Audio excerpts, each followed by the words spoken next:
Thank you, Ksenia. Thank you all. I prepared a short presentation, and I would like to begin by welcoming the humanitarian pause in the fighting in Gaza that resulted in the emotional release of a number of Israeli hostages held by Hamas, mainly women and kids.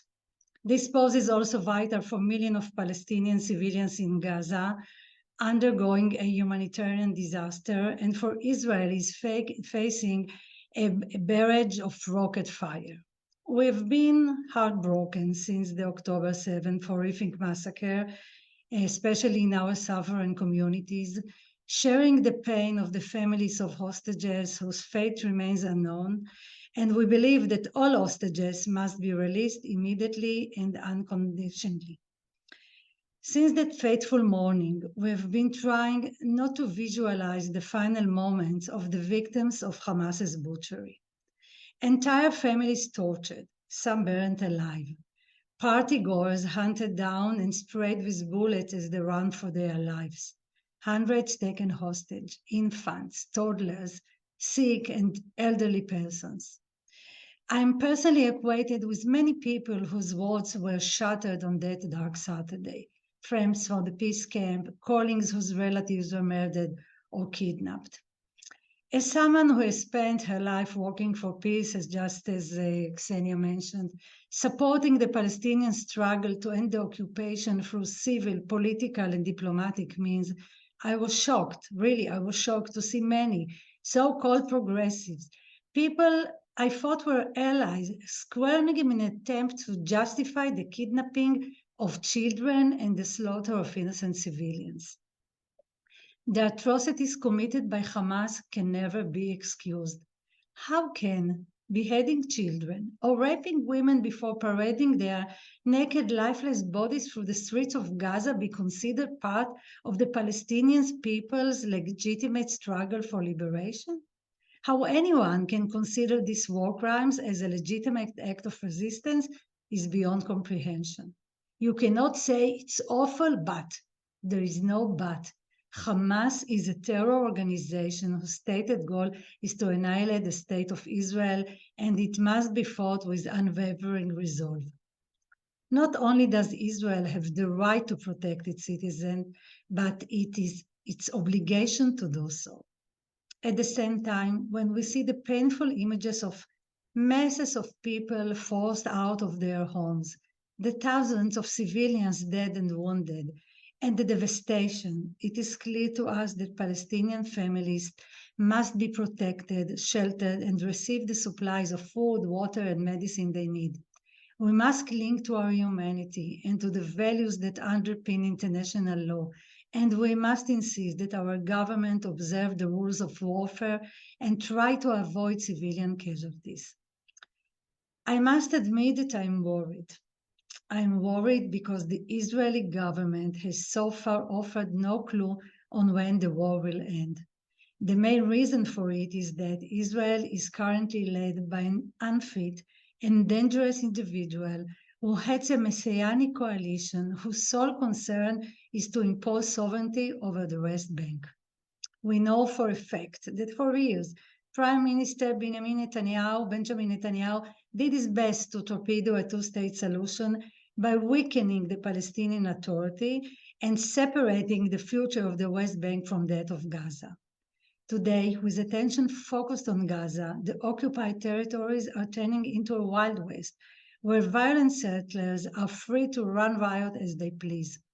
We have witnessed not only the uprooting of Palestinian communities, but also calls not just to destroy Hamas, but to raze the entire Gaza Strip, with one government minister going as far as declaring that dropping an atomic bomb was an option.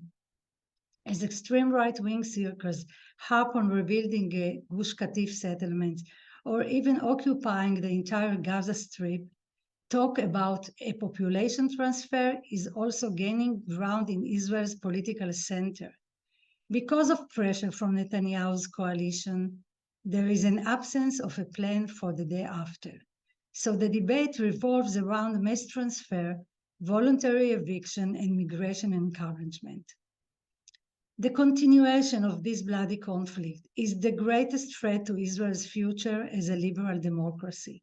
The only way forward is to end the occupation by means of a diplomatic agreement between moderate Palestinian forces and Israeli government that upholds universal values and moderate Palestinians or people from the region. Such an agreement must be based on the two-state solution, which requires a broad and stable international coalition. In the long term, Israel should adopt the Arab League's peace initiative as the basis for a regional peace process grounded in UN Resolution 242. We are in the midst of a battle for the character of Israeli society, between those who want a democratic, modern, and liberal country where all citizens are treated equally, and those who seek a racist and nationalistic state. Nevertheless, I must admit that I still have hope for the future, despite the horrors the Israeli people experienced on that dark day. My faith in humanity remains strong, and my belief in a future of peace between Israelis and Palestinians is as intense as ever. The failure of Netanyahu's concept makes us understand well why the ideas of ROPES who are committed to democratic values and who support our struggle for democracy at home and for a just and fair resolution of the Israel-Palestinian conflict are so important. And finally, Ksenia, I would like to thank you for your extensive public outreach activities, promoting these messages in the media, in the public arena, in writing, and on social media. Thank you very much for your presentation. And I just want to remind all of our participants that you can send your questions to Zehava Gal-On, who will be with us for another 15 minutes or so, and leave them in the Q&A.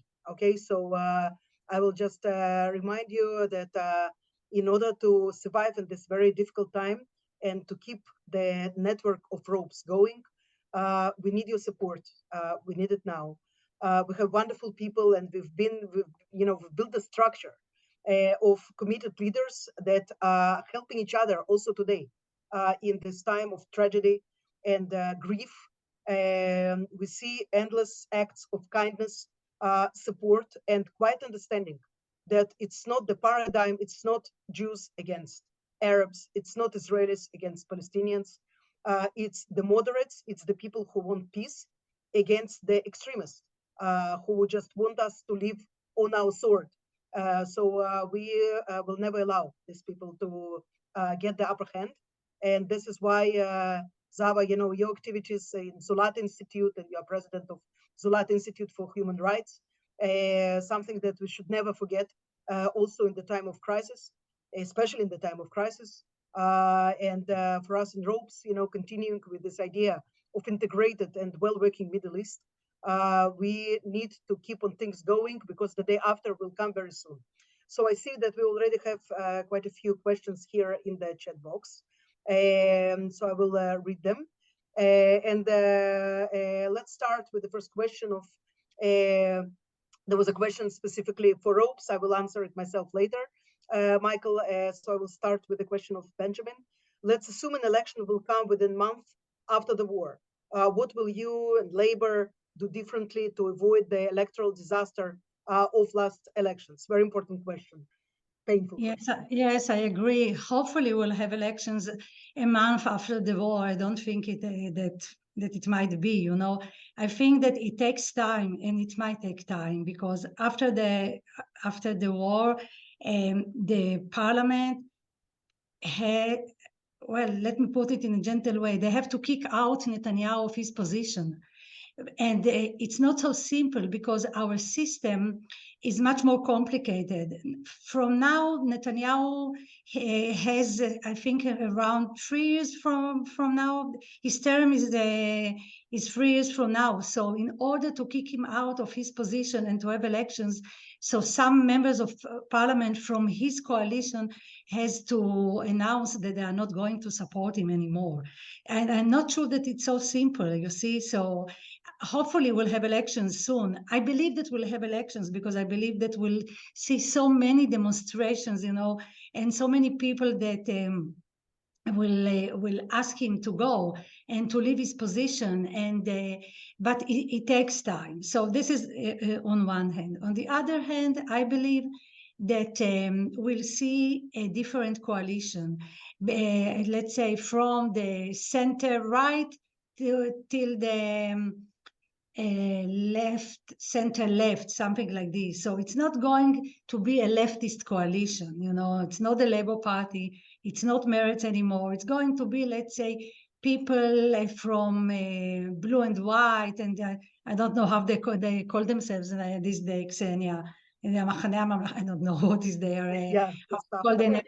You know, every 2 months they change their name, you know. So, but I mean, you know, Gantz and Eisenkot, people that were that joined now Netanyahu's coalition. So it's much more complicated to think that tomorrow we'll have elections. It's much more complicated, but I think that that it's possible. I think that it's possible. So I just have to add that I've heard today in the confidential talk some commentator that is quite close with the governing coalition, that the talk there is that the ground operation might last till end of January, and that after that the government it will fall because it will be not longer possible to continue, you know, with the war. And therefore, the Itamar Ben-Gvir will disrupt, and he will the one who leave. I think that it's an optimistic prognosis. Also, you know, we should be so lucky, but let's wait and see. There is another question here, Zava, for you from David Tarsh, and this is not a million, you know, dollar question. This is $1 billion question. How do we get to a solution? What is the roadmap? And also the consecutive question: what are the first steps we need to see from Israel, and the first steps that we need to see from the Palestinians? You know, so it's written Hamas and the Palestinians. You know, I assume that if Hamas will be there, then no first steps will be taken at all. But please, Zava. You know, I think that from my point of view, the most important issue and the first objective, I think, is to have a kind of a deal regarding the captives in Gaza. You know, this is the first priority from my point of view. So have now a ceasefire, a kind of a ceasefire, and some of the hostages, you know, they came back. But this is, from my point, this is the main goal. So first of all, to bring back all the hostages, and then I think there is a need to be sure that Hamas is not going to be part of the administration in Gaza, to control Gaza. And this is much more complicated issue because there is a need for a new roadmap, as it was asked here, and there is a need for international coalition together with the Palestinian Authority to take a responsibility in Gaza. So now we have our problems, because if we want the Palestinian Authority to be part of the Gaza administration, so they won't be ready to be there with the permission of the Israelis. So Israel should allow them to have elections, to empower them, because till now the Palestinian Authority in a kind of a situation that nobody pay attention to them, you know, not the Gulf states and not anyone. So we should empower them in a kind of giving them to have elections, and then to give them a kind of a package deal to empower them. And then if they take control together with the international coalition in Gaza, so it's a problem, because here people in Israel, I just saw a few days ago, I think 2 days ago, a new campaign to delegitimize the Palestinian Authority, because they said the Palestinian Authority equal to Hamas, because they have guns, they have everything, so we'll give them now the power to go to Gaza. So it's much more complicated, but I believe that I don't see any other way. I believe, as I said earlier in my presentation, that there is a need for international coalition, Israelis and Palestinians. As President Biden said, we're not going back to the status quo that was before the October 7th. We have to build an international coalition, and Biden has his own interest with Saudi Arabia, with all the Emirates, and what about Egypt, what about Jordan? So all those elements will have to be part of this international coalition, Arabs, Europeans, Americans, and others, and start working together in order, first of all, to rehabilitate Gaza and then to negotiate with Israelis about the day after. Otherwise, I don't see any possibility that something happens. The problem is, after having saying that, the problem is that the current government headed by Netanyahu won't be able to do anything with the Palestinian Authority because of the far right elements in the coalition. So it's complicated, Yep. but never mind. Step by step, never mind.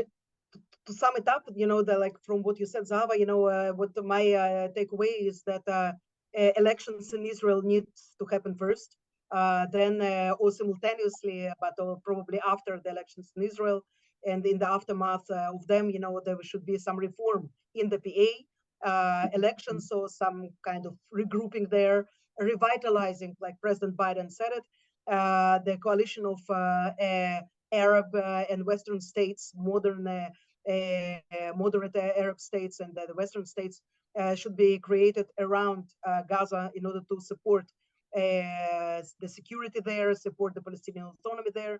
But first of all, this is something that, again, it's very difficult to envisage it, how it will happen if, the military operation will not continue. Hamas needs to go as a regime. As an idea, it will be up to those who will be governing Gaza. But No doubt. first, Hamas needs to go, and this is something. We stumble upon this point. How can it happen? Because we know that they will not go voluntarily, unfortunately. Of course.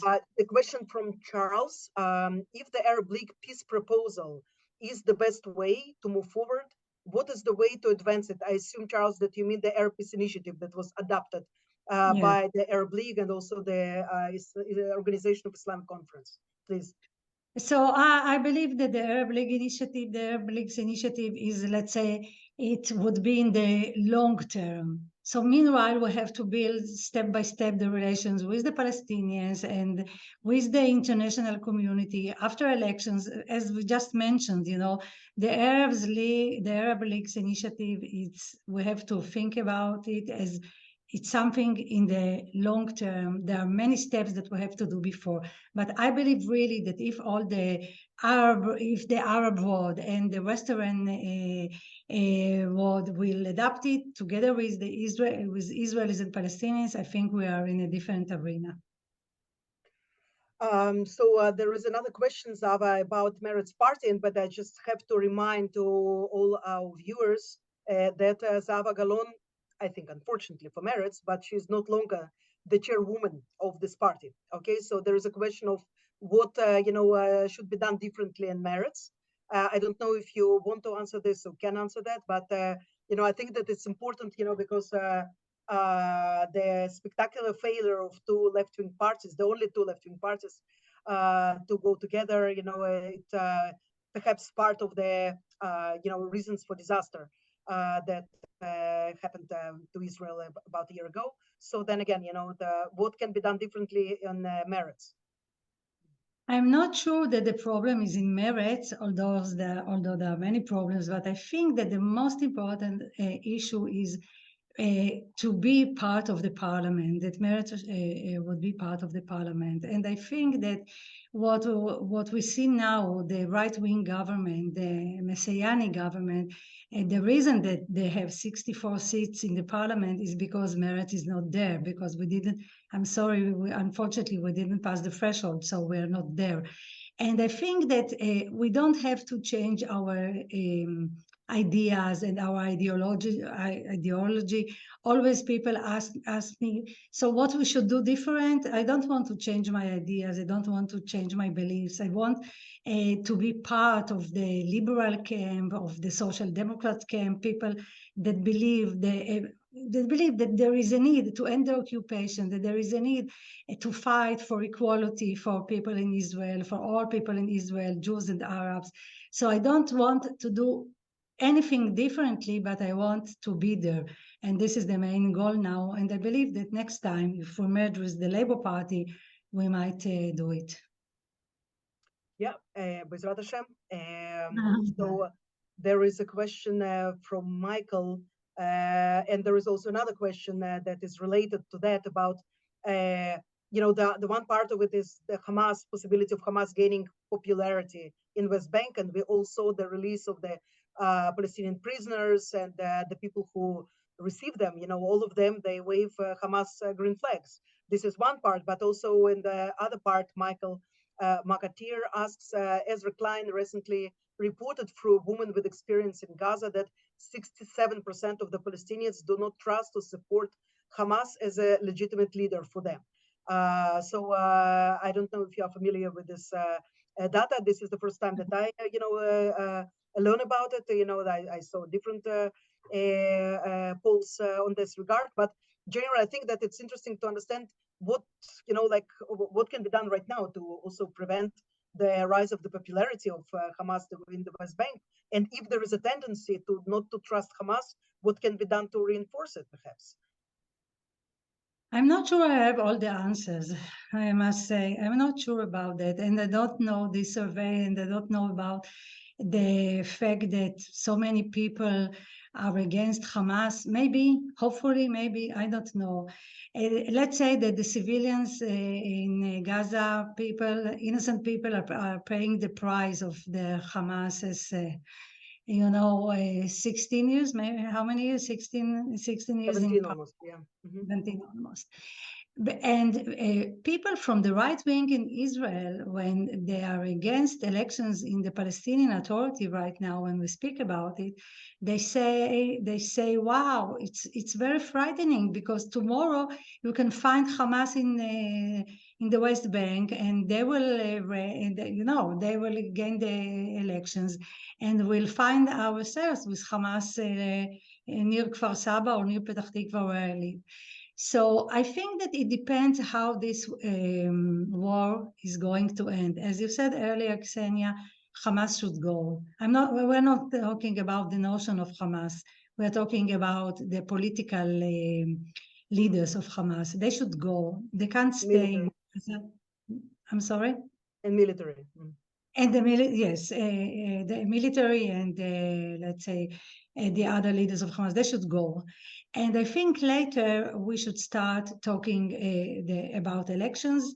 And it was with Arafat in Beirut, as far as I don't know if you remember, but Yasser Arafat, he had to leave Beirut to Tunisia. He has to leave.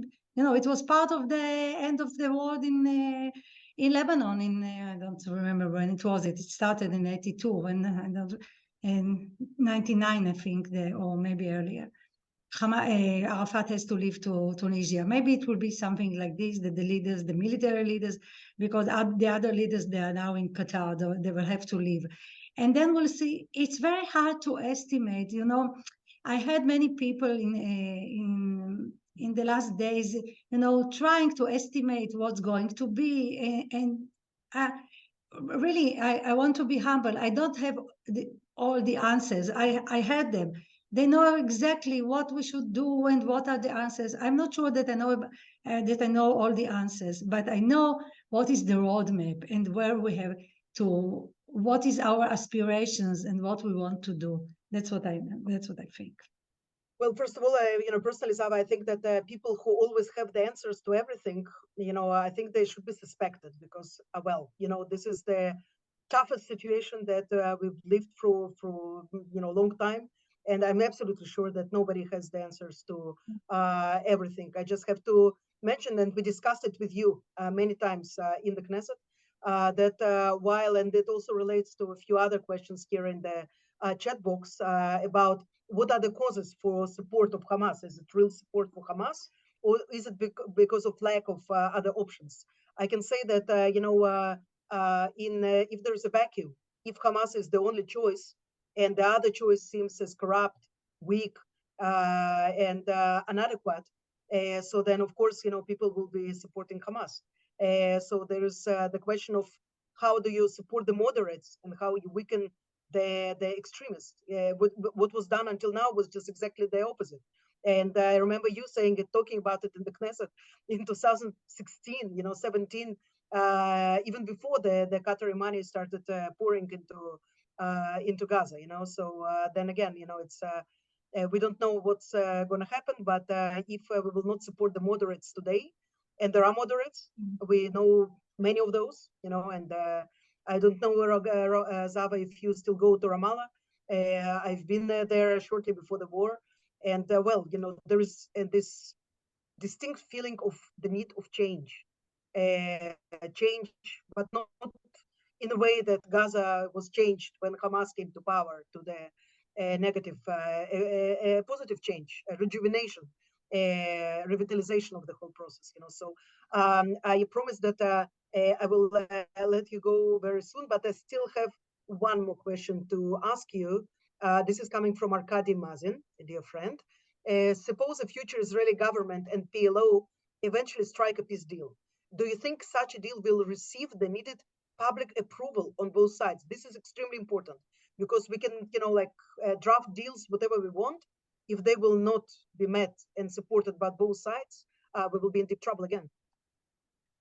Well, it depends on two things. First of all, who is going to be the next leader on the Israeli side?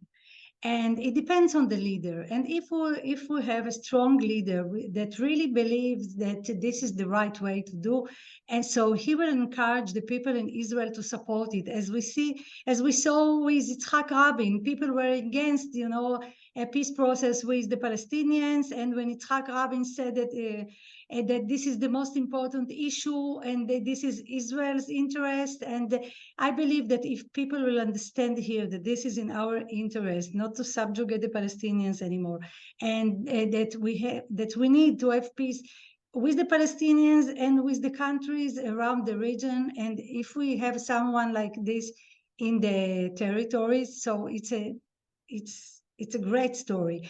Unfortunately, I'm not sure who is going to be the next leader after Mahmoud Abbas, after Abu Mazen. So I don't know who is going to be elected. So it's part of the deal. So there are so many, I don't know. And I don't know really. But for sure, I know that your work is so important. Really, Ksenia, that's why your work is so important.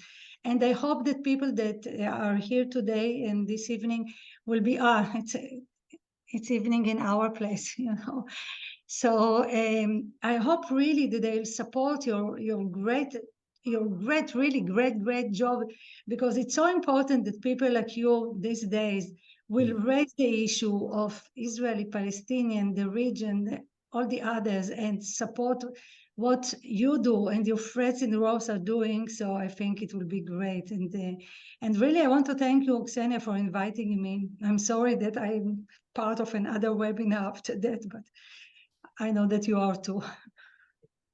Thank you so very much, dear Zava. Thank you for being the voice of reason, the voice of peace in these very dark, very bleak times for each and every one of us. We need a ray of hope.